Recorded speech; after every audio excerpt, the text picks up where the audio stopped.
What's cracking, YouTube? This y'all boy, man. It's your boy Woo.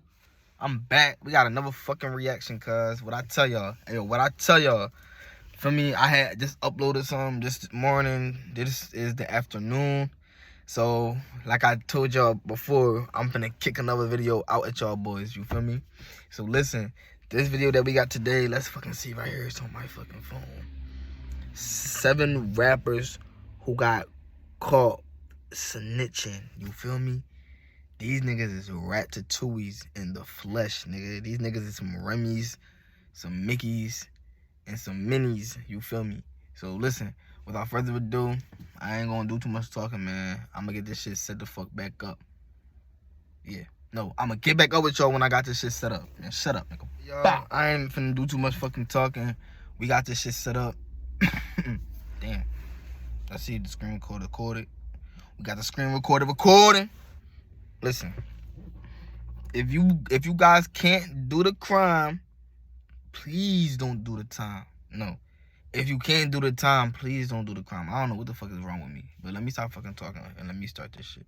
These are rappers who got caught snitching. First up, we have Boston Richie, because in December 2013, a woman reported her Honda stolen. Later that day, an undercover cop spotted her stolen vehicle, backed into a parking spot, and kept an eye out on the car. And not long after watching the car, he saw Jarius Robinson, and 16-year-old Boston Richie, hopped in the stolen car and drive off. The police would keep an eye out and spot the car for a second time, but now it was 3 guys inside it. Y'all had a little Yamina text. A few hours later, another police officer saw the 3 guys in the stolen car walking away from a dead-end street. He located the stolen car as another officer arrived on the scene, where he saw Boston Richie walking away from the other 2 guys. So the police went out and detained Richie. Richie agreed to answer questions and told the police he was driving a stolen vehicle. So the police transported Richie to the police station for more questioning. The other officers located the other 2 guys who were in the car with Richie, but neither of them would make any statement to the police. Police later found the keys that belonged to the stolen car and the stolen revolver in a garbage can. Investigators questioned Richie at the police station, and Richie agreed to answer more questions, telling the police that he had stolen the vehicle with 3 other guys. But he only knew one of the guys by name and told the police the guy's name was George. Richie also said George told him that the Honda had the keys inside of it, so they took the car between 2 a.m. and 4 a.m., driving it around the city until 7 a.m.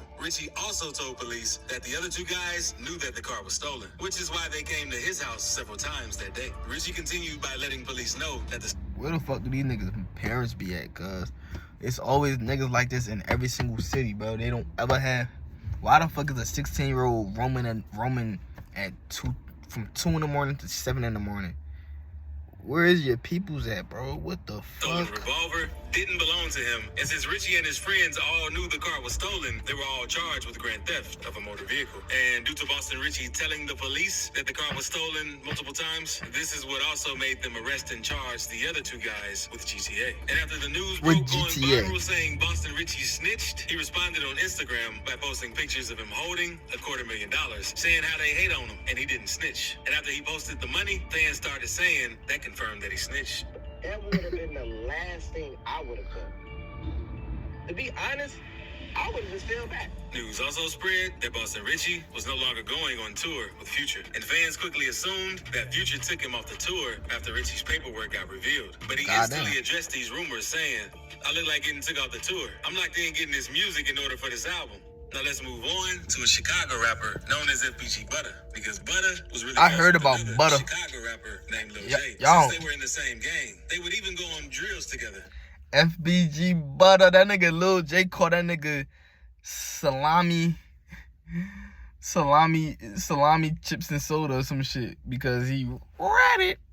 But one night, things would go south because Jay, Butter, and another one of their gang members named Trub went to buy drugs from a dude named Jay the Kid. It ain't clear what exactly went down, but an argument broke out. So Jay, Butter, and Trub left. And instead of finding a new plug to buy from, they went to Trub's girlfriend's house and picked up some guns. Then, the 3 of them went back to Jay the Kid's place, where they ended up getting into a shootout. Trub and Jay the Kid both got hit. Trub later died, while Jay the Kid recovered in the hospital. Jay the Kid got off on self-defense, but Lil Jay and Butter were both charged with murder, even though they weren't the ones who shot him. Police determined that they were why Trub was involved in the altercation, and Butter and Jay were supposed to be holding it down together. But then Jay leaked photos of Butter signing paperwork in an interrogation room, but denied ever signing anything. But he did get out of prison early, which supported the rumors. Butter cut ties with Lil Jay, and the two of them have been beefing ever since. Jay ended up beating the murder charge for Trub's death, but then he got sentenced to 14 years for conspiracies to commit murder and intent to kill and injure for trying to take out Jay the Kid. And when we got the Lil Jay got released from serving 7 years in prison, he dropped a track named First Day Clout. And in the song, he took shots at Avicii Butter for snitching on him, saying, Shorty snitched and moved out of town. Here go that black and white. Gave statement and plea agreements. That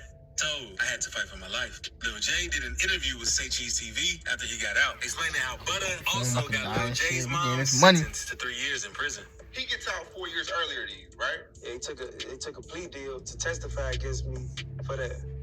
I'm about to put that out there soon too. That paperwork, I still got that. I got my OG locked up. Bro, these fucking ass, bro. I want him to fucking say what the fuck that he be calling him now. He call him like salami, cheese, and bacon or something, cause that's what the he said in the interrogation room. That's what the police gave him: the salami, eggs, and bacon, and the canned soda, some shit. Revealed all that information. Butter did an interview with Cam Capone News to tell his side of the story. What's your side? In real life, he told on himself. Oh, bro, my told on himself. Don't make it seem like I told on you. Because if I told on you, then he wouldn't be home right now. He also spoke about the paperwork that Lil Jay leaked. Okay, now, there was some paperwork that popped up on the internet. Can you talk about that a little bit? Yeah, that paperwork, that fake, man. Oh, bro. Look that. How you can't fake paperwork? We gonna say that right now. You not faking no paperwork. He read it. Fucking rat. Florida rapper Spot 'em Got 'em also got exposed for snitching on his friends not too long ago. Because back in May 2018, Jacksonville police were patrolling on Creek Road due to the recent violent crime in the city. And while patrolling, officers saw a white Honda matching the description of a stolen vehicle parked in someone's yard. Officers then contacted the people who lived at the house. She allowed Y&R Mookie to live there alone. They also let the police know they were Y'all, I'm not on my fucking block. I'm on a miscellaneous ass fucking strip of the fucking road. So it's like I gotta still check my surroundings. So sorry if I'm looking around and shit. Aware of any illegal activity on the property. Officers then requested consent to search the house, and the owner gave them permission. So the police went and knocked on the door, and Spot'em and Mookie both came to the door, leaving the house while the police searched the crib. Police found 2 handguns in the bathroom inside the toilet's water tank, along with a bag of weed. They also found a bag full of bullets in the living room and a bag with a bunch of pills. When questioned, Mookie didn't say anything, but Spot'em provided the police with a statement. Spot'em told police he arrived at the house at 9 p.m., stated that he was sleeping on the couch when the police light shined through the window. Spot'em continued saying that Mookie began pacing around and walking to his bedroom, then came out with items in his hand with a t-shirt covering them. Officers asked Spot'em if he knew what the items were that Mookie had in his shirt, and he said a pole. Spot'em also told officers that Mookie was the only one to use the bathroom before the police arrived. Spot'em stated that the bag of bullets was his, and when questioned about the pills, he said he didn't know where the drugs came from. Spot'em also let the police know that he got the bullets by stealing them from Dick's Sporting Goods. So police ended up arresting Mookie, and he was charged with possession of a weapon by a delinquent and armed possession of marijuana with intent to sell. And due to Spot'em cooperating with the police, he got off free without any charges. And they determined that Mookie was the one who hid all the items before they performed the search warrant. Mookie beat the case since the state didn't file charges in time. But if the case made it to trial, Spot'em's statement would have been used against Mookie. And after the paperwork went viral, rappers started speaking on it. That was terrible, man. Everyday shit with a bar. Man. And get what this man said. I'm finna show y'all exactly what this man said. This man said his mama told. Nigga, what? And in an interview with Say Cheese, Spot'em said one of Mookie's homeboys leaked that paperwork since he was mad. Who leaked the statement? I don't know. Like it was one of my little homeboys I was with. Most famous snitches in the world. And in 2018, let's my subscribe fault, to the y'all. channel before we move on. I'm moving too slow. That got me stuck. If y'all see me, bro, I had to put that shit down, bro.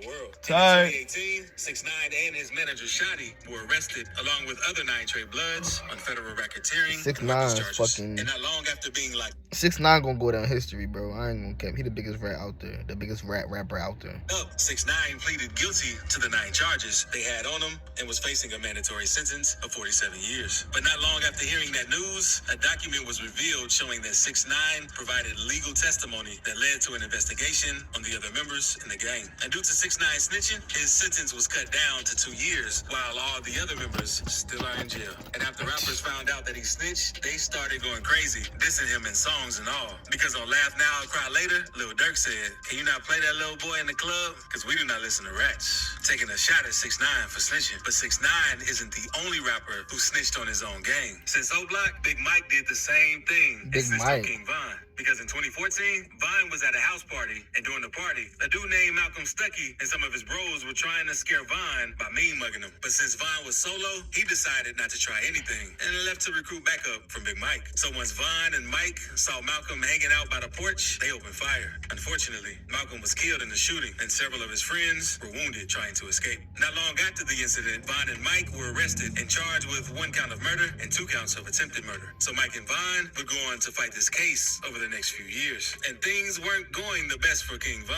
since Mike had agreed to testify that Vine was the one who fired the shot that ended Malcolm's life. And at the last minute, Niggas is rats, cuz. What you mean? How do you know which one of y'all is the one who got the kill shot? Big Mike tried to change his mind and didn't want to take the stand when the trial took place. No other witnesses came to testify either, so the prosecutors didn't have much evidence to tie to Vine. So Vine was later acquitted of the charges, and due to Big Mike refusing to point at Vine during the trial, he was sentenced to 28 years. And if Mike never agreed to testify at first, he wouldn't have gotten sentenced either. Now let's move on to That's Pop Hunter, crazy. because after news came out that he snitched, his career took a turn for the worse. Because paperwork revealed that in 2015, 14-year-old Pop was the witness in the homicide case where another 14-year-old named Duval DeShields was shot and killed. And his paperwork revealed that Pop was very cooperative with the police, revealing everything to them, which led Demetrius Brown to get sentenced to 40 years in prison. And not long after the paperwork went viral, Pop went on Instagram saying the paperwork was fake. Pop later did an interview with DJ Academics, saying he was a kid and should be excused for his statements. I was a kid, bro. Ain't no kid supposed to go through no like that, bro. I seen something that a kid wasn't supposed to see. But rappers weren't feeling the same way, because after Lil Uzi found out about the news, he tweeted, "Need my verse back, that song. Real street, stick to the code." Lil TJ also spoke on the situation, saying he did a bid at 14 years old, and that it's no excuse to snitch if you say you're in the streets. Django the Ruler also went on Instagram and spoke on the situation. Snitch is not cool. I don't give a you snitch when you was 10 years old. I don't give a if you snitch when you was 30. Now let's move on to Gunna, because after Gunna got released from jail, everyone was I don't know how I feel about that. Cause Pop Hunter, he don't be rapping on that street shit, right? Or I don't know. If he do, then yeah, he did wrong. But if you not know rapping on that street shit, then you a civilian. With that being said, I don't really think he should be canceled for that. excited. But their emotions quickly turned after the media found out that he took a deal to get released called an Alfred plea. After his release, Gunna and his team instantly released statements where he explained how he wasn't switching on the crew and working You're not with the reading police. that. But things said otherwise when a video was leaked of Gunna telling a prosecutor that YSL is a gang. During the hearing, the prosecutor also asked him a question about him and Young Thug in the car. And Gunna said, You were present along with Jeffrey Williams, wherein hydrocodone, methamphetamines, and a firearm were recovered. These items did not belong to you. yes, ma'am. After this video, fans and other artists were pissed since Gunna was making things worse when he answered these questions. Lil Durk even went on to diss Gunna in a leaked snippet where he says, "What happened to Virgil? He probably gonna tell." And he said it that way since he has a song with Gunna named "What Happened to Virgil." But Durk wasn't the only rapper who dissed Gunna for taking a plea. Yo, I gotta get up out of here, y'all. Remember, I got like one more video in me. I'm gonna get back up with y'all. Love y'all. Like, comment, subscribe. I'm out.